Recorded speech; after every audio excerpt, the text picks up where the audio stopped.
Hey everybody, it's Kevin. Today is the 27th of April 2021, and we had a lovely, delightful amber moon, I think, pink moon. It was gorgeous. Full moon last night. And the energy was pretty intense yesterday through this arc of the full moon. There's a lot of planets in Taurus.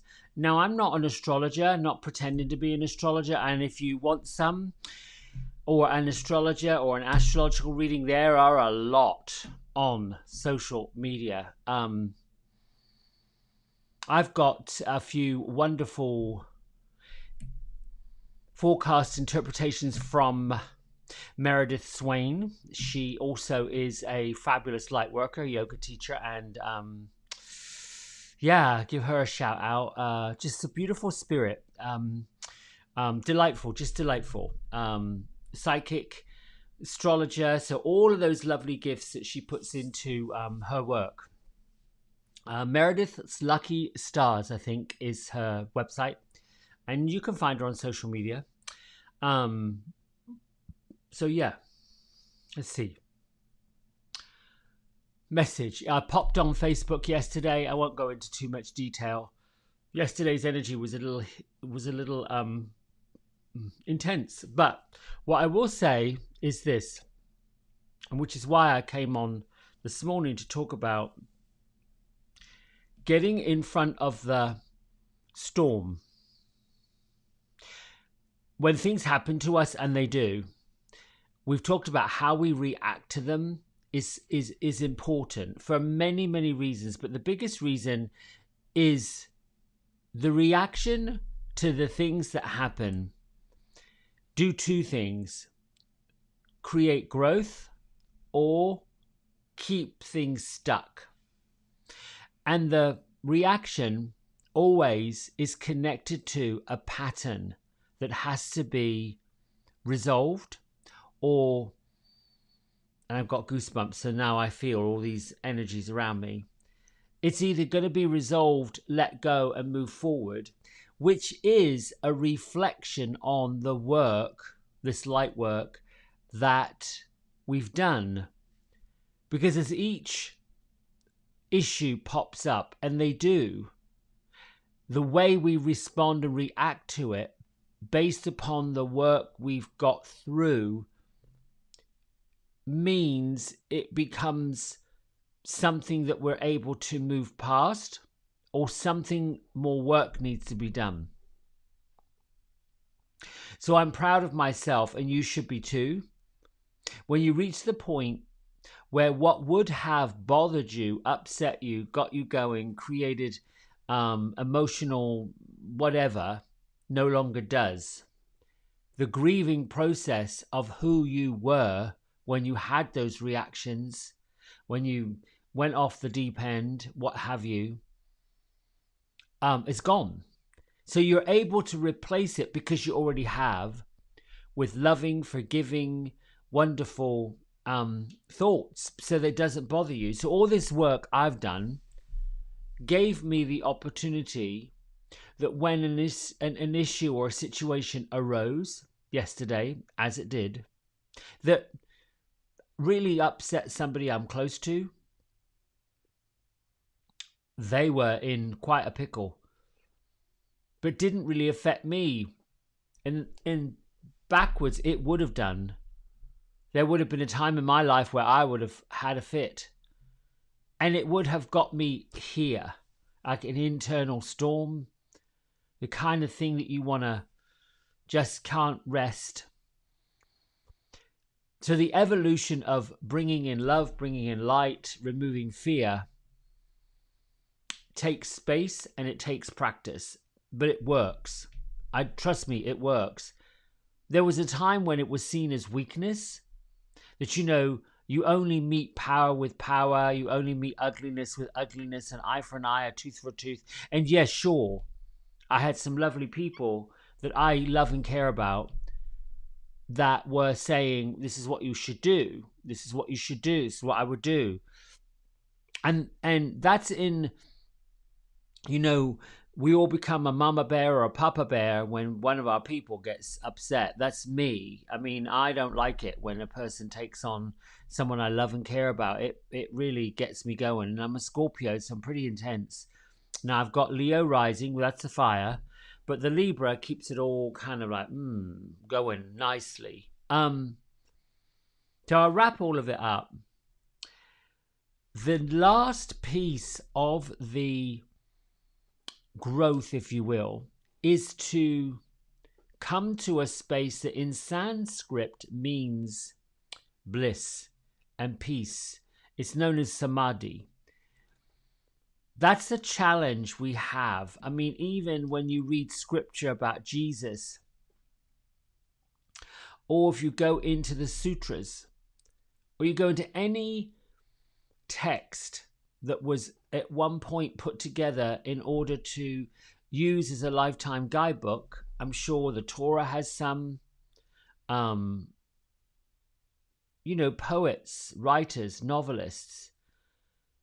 Louise Hay, the modern ones, who've published incredible works, talk about how they got in front of the storm.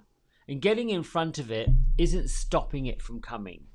Getting in front of it is accepting what's happening and putting some space into, well, how do I feel right now? And how do I find love and light and forgiveness and hope, which is, hello, no act of accident that this pops up.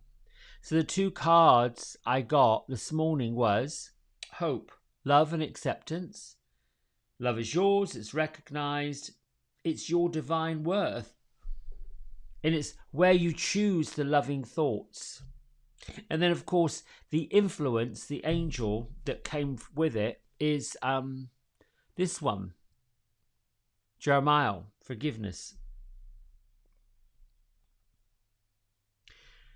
That's the next and the last piece that truly shows the unconditional part of this whole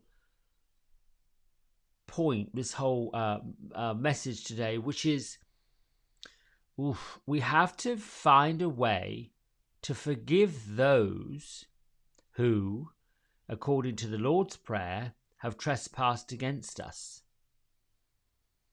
and forgive ourselves. You know, one of the things that occurred to me yesterday as I am asking my good friend to calm down, it'll be okay, to not get into it, to just be, let it go. What occurred to me was, how do you shine the light of love and forgiveness towards a situation that was purposeful and intentional? Because it was. That was a challenge. And again, I'm going to say, there are many situations in our lives where someone wants to, for want of a more of a polite way of saying it, want to urinate all over your parade. So I don't know that you can stop that from happening, but how I got to it and how I get to it and how I always reconcile it is to understand the pain that a person may or may not be in when it comes to launching those boulders of mischief. It doesn't take their pain away. That's not the job. Understanding it then also can have compassion for it, because there must be a great deal of awkwardness, pain, misunderstanding, nonsense, crap that they're experiencing, where they feel the need to judge another person or intentionally harm, hurt, maim And maybe it isn't intention to besmirch somebody or whatever that is, but it happens. So how do two people that don't know each other, which is the other part of the caveat, oftentimes we're reactive and respondent to things and people, situations, stories, drama, nonsense, rubbish, when we don't even know anything about the situation or the person. We launch right into full-scale war. Lots of it comes from an assumption that something will happen if we don't do something about it. Well, how do you know that for sure? You don't. So then why are you reacting in such a way? Don't know? Okay, that's the part about putting a pause in it.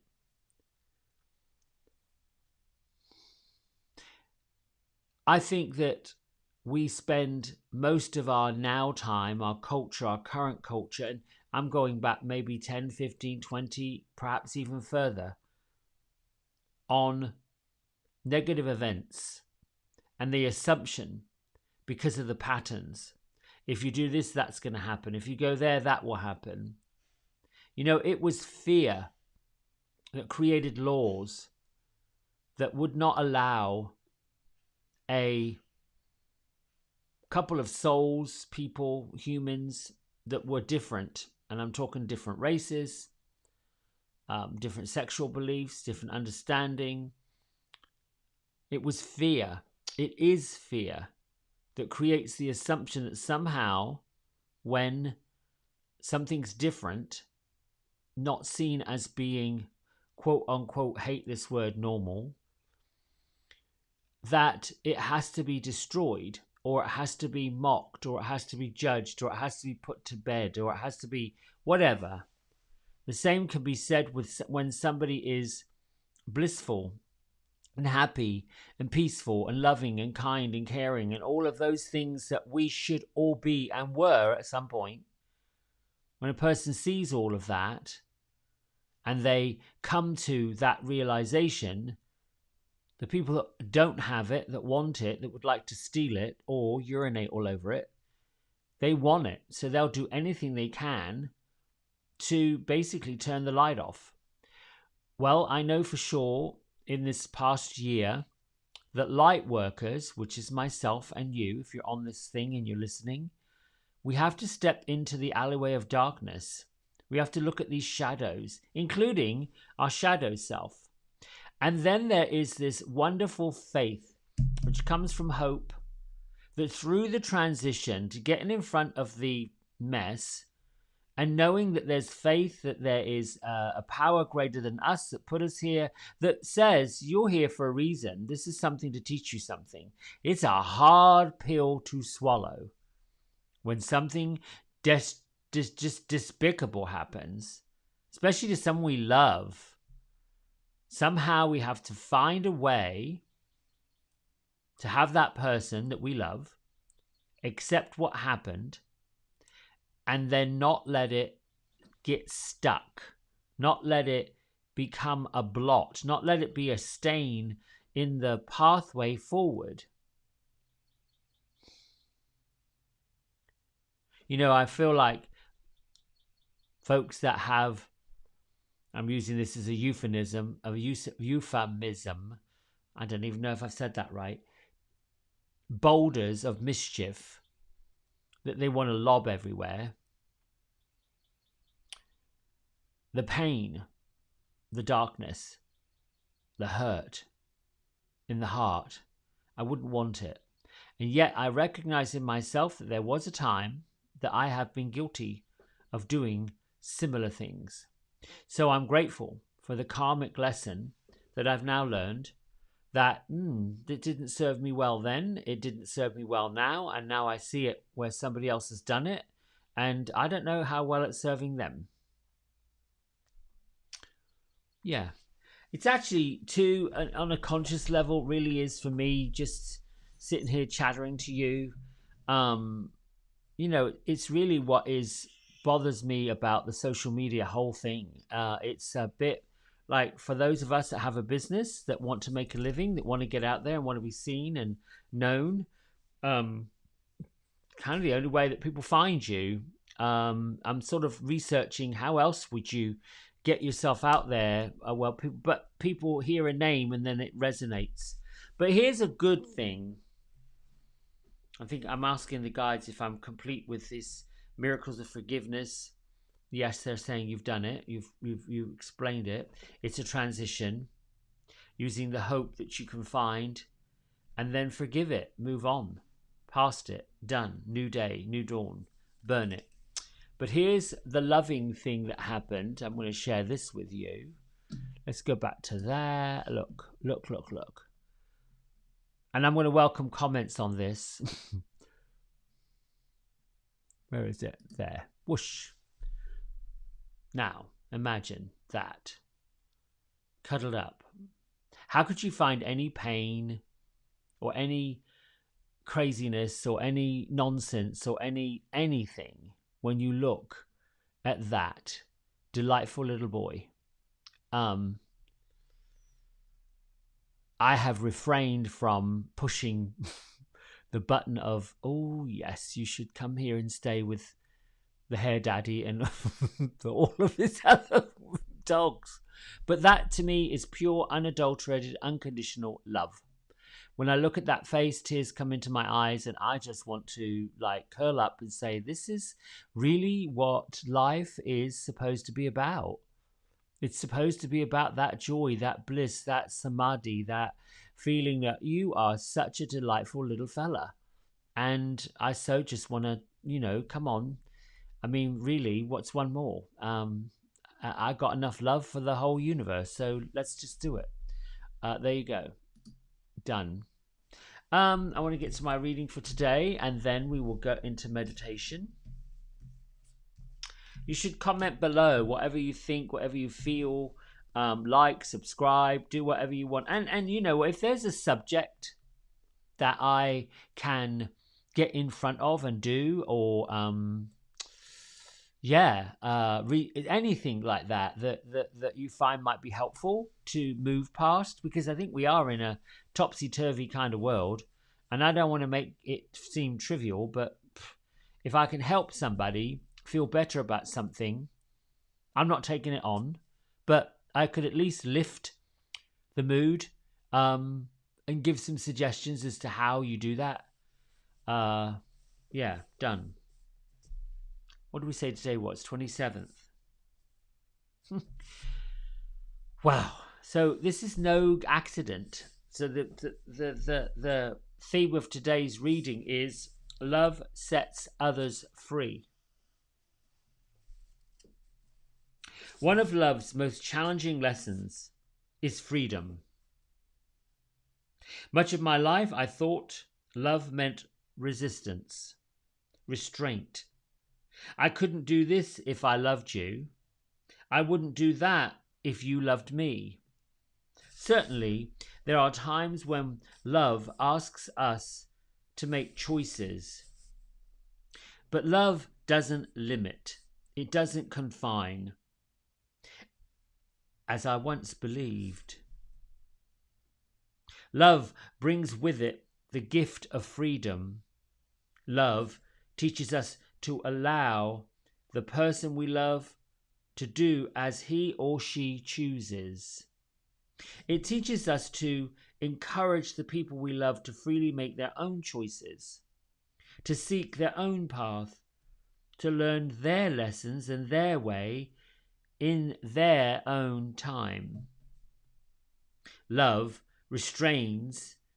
Love that restrains isn't love. It's insecurity. We may tell others how we feel about something they do or don't do. We may make decisions as a reaction to others' choices.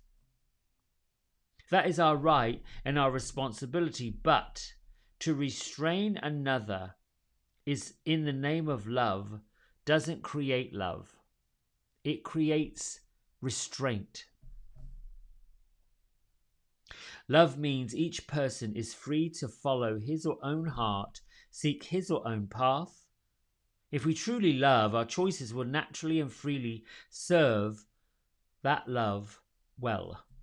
When we give freedom to another, we really give freedom to ourselves.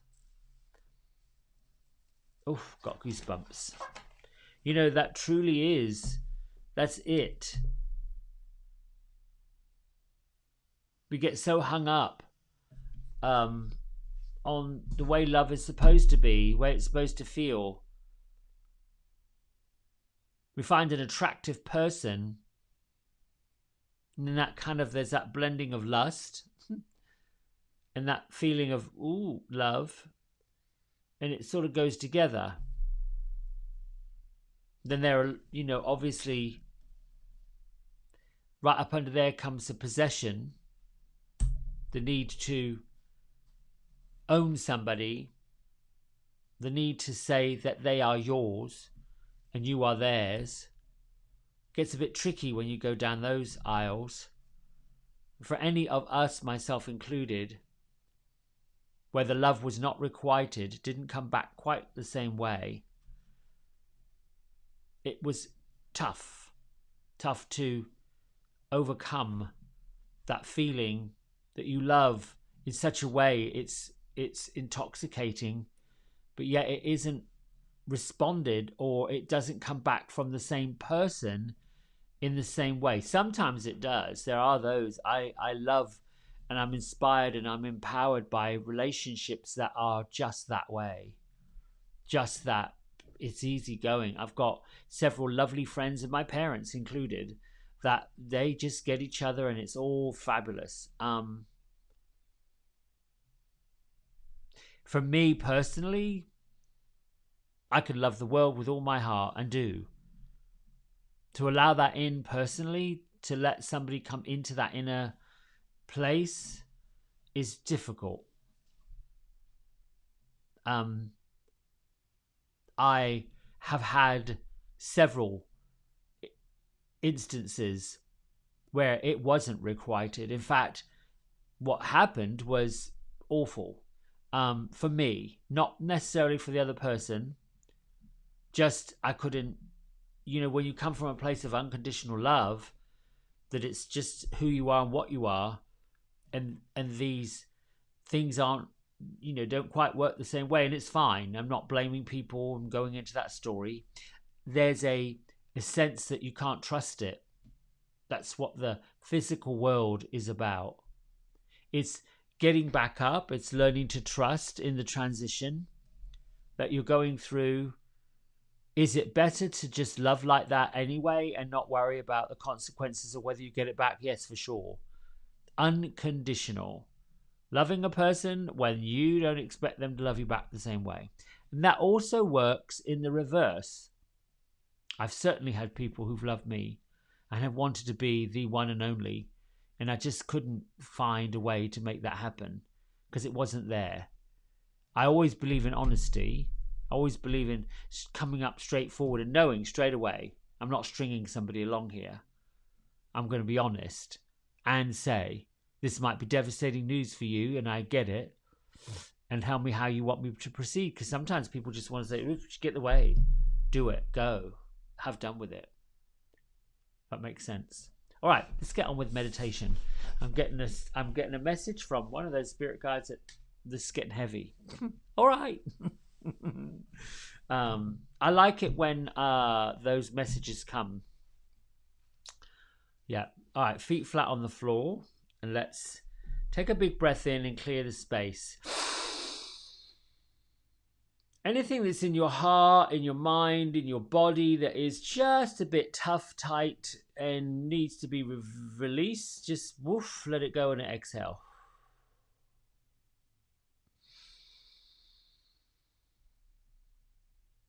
Think about and focus on both of your feet, and you can spread your toes. You can press the big toe mound of each foot down. You can press the center of each heel down, roll your feet around. The point is to connect your thinking, your consciousness, to the part of your body that is connecting you to the love, support of Mother Earth.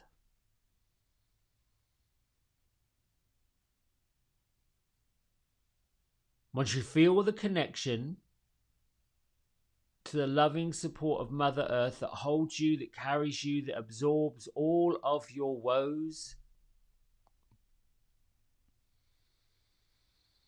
and then bring your attention to a breath that is life affirming, meaning that you are in your breath, you are pulling it in from outside your environment into your body.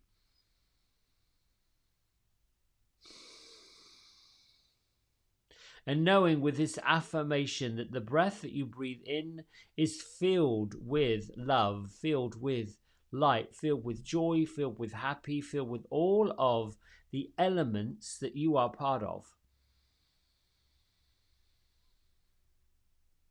And on your exhales, lift your consciousness, your vibration higher by letting go of the heaviness and the dankness that have been sitting there festering.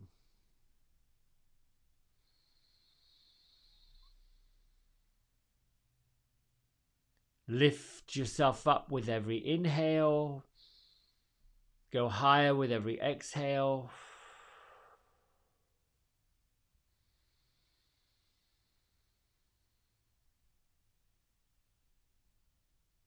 By this time, your mind should be nicely settled down into a quiet space.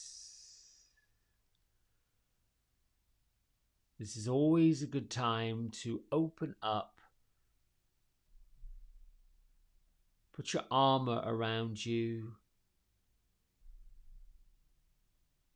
by cleaning off anything that may be left by thank you, Archangel Michael and the Ascended Masters of the Universe,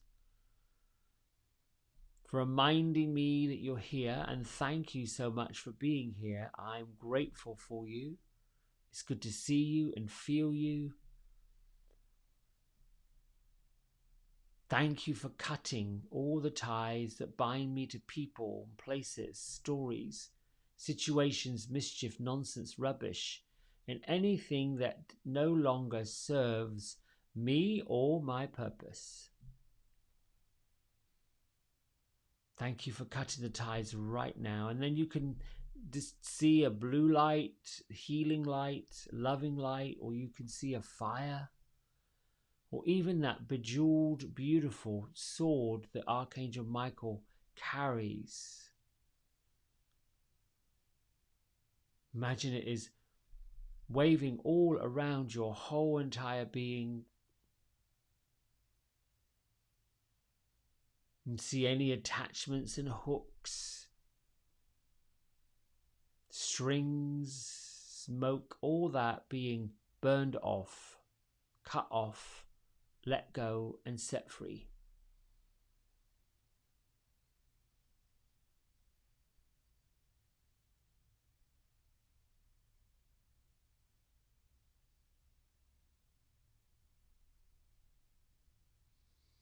Now bring your hands to your heart, maybe one hand to your belly. Just send that vibration upwards and outwards.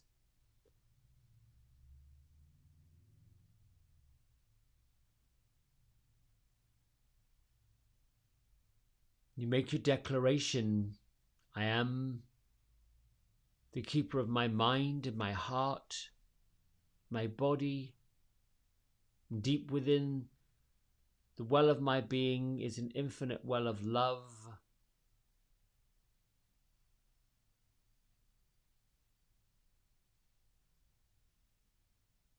I now allow this love to rise up to the surface and overflow.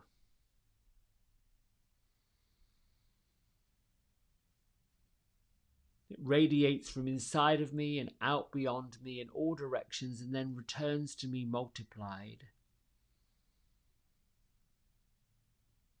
And as a visualization, you can see that beautiful burning white light, golden light, whatever color light you want to imagine.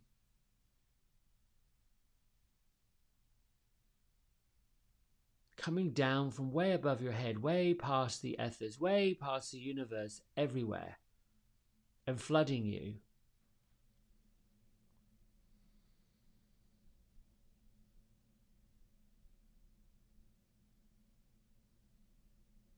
Send it out like a beacon. This is your force field. You might call it your aura.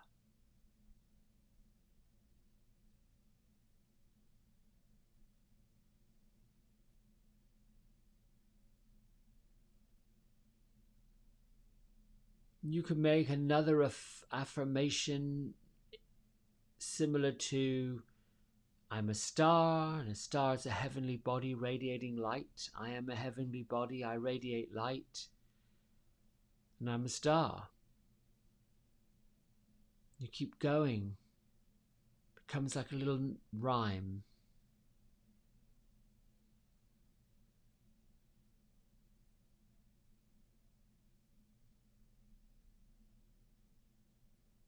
In this place of bliss and tranquility,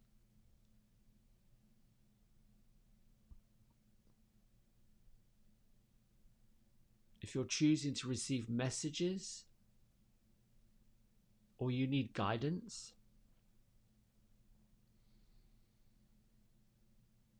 you come from this place of connection, then you invite your spirits with this invitation. Thank you, angels, archangels, ascended masters, spirit guides, and all those who come from the light. Thank you for reminding me that you're here and you're present.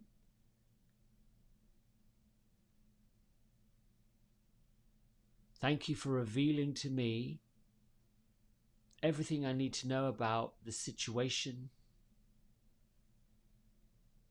I'm willing to listen. I'm willing to receive. I'm willing to share, to teach. So it is, and so shall it be.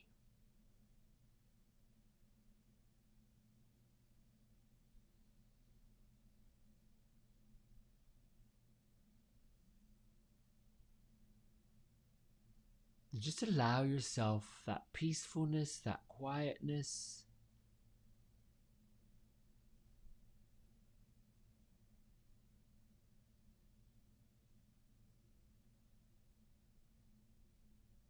Hear the sound of your breath going in through your nostrils, making a soft hushing noise as it passes your hearing canal down into your lungs.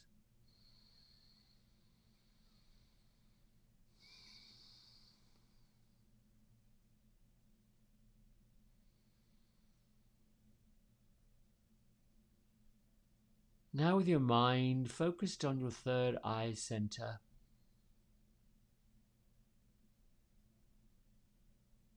be present to whatever colors are showing up, if any, whatever messages you may hear. Clairaudient mind, clairvoyant eyes.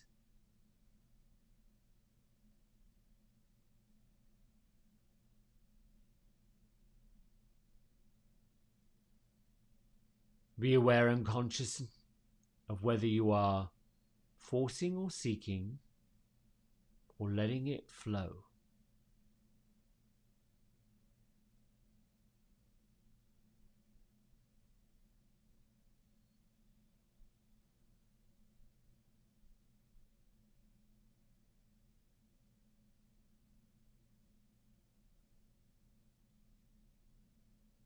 The bliss and the beauty is to come to the space where all and every answer you seek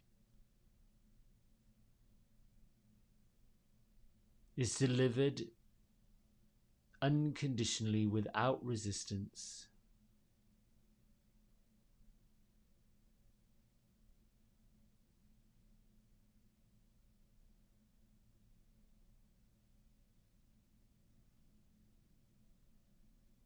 When the revelation of this clarity for your answer lands within your heart, in your belly, you feel it down in the root chakra,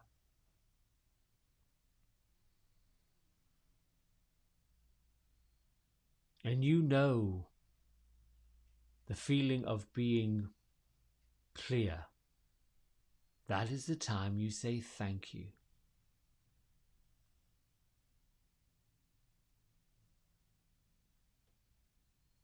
Thank you for revealing what I need to know.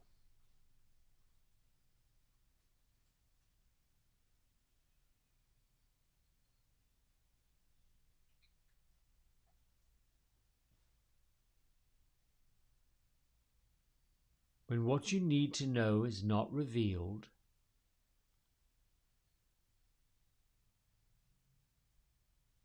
and you realize and recognize that what you need to know about a situation is not clear,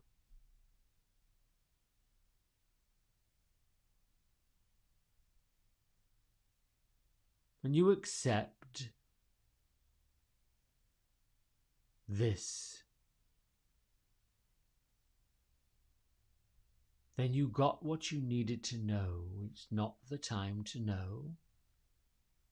It's not for you to know. It does not serve your higher purpose to know.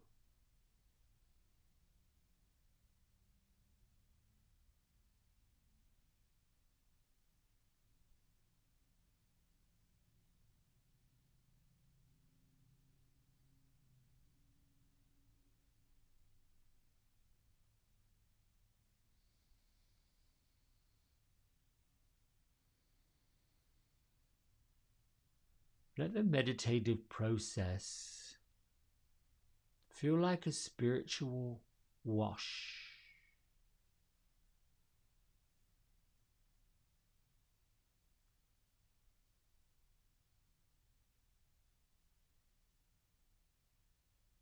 With each spiritual cleansing, with each understanding, with each level of gratitude, your vibration rises.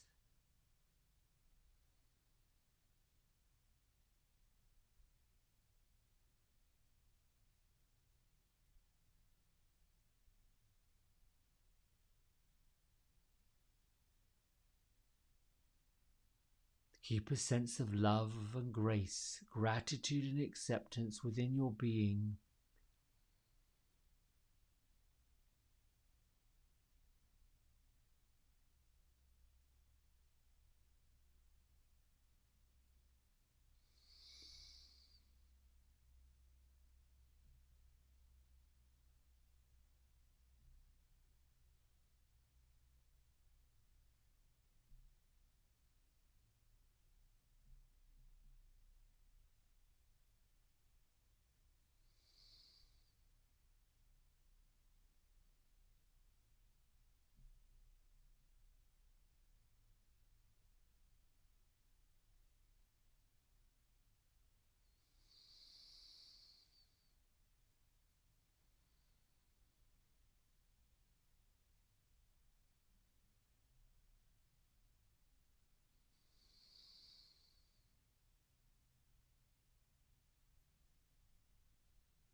Bring your hands to heart center, center of your chest.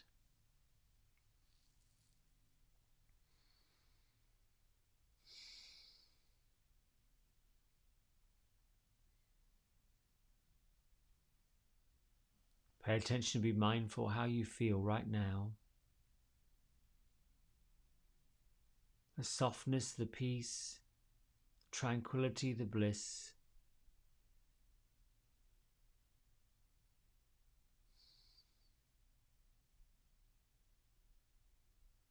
The love and the gratitude, the light within you.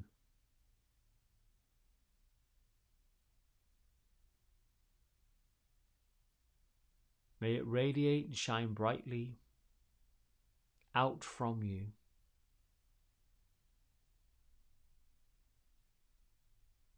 May the blessings of goodness always be with you, in front of you. Now and forever, lift your thumb knuckles up to your third eye center, and together we bow and say namaste. Thank you for that. As I'm delivering that message, I'm feeling this monk-like energy. I'm sitting and talking about the acceptance of, and the feeling of, and the releasing of, and the acknowledgement of, and I just feel this cloaked person here. Could have been my, oh no, that was my twin soul guardian angel coming through and talking. Okay. Was a monk. Okay. See, that's how it comes, the clarity, accepting of it and being okay with it. That's the journey of life, the journey of seeing the light, the journey of opening up. We have to do it more. It's like a muscle. We have to use it more. We have to get spiritually fit to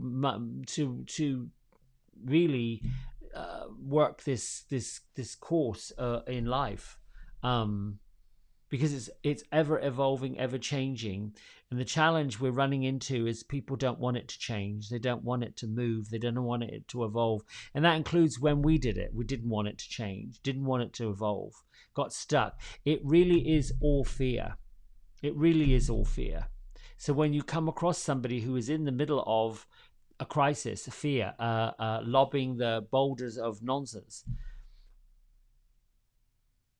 you can get clear. I'm not sure I would do it with complete strangers, but certainly people you know and you love and you care about. Make that be your declaration in front of it. I love you. Let's go somewhere and have a cup of coffee. Or let's go somewhere and chat. You just might help a person.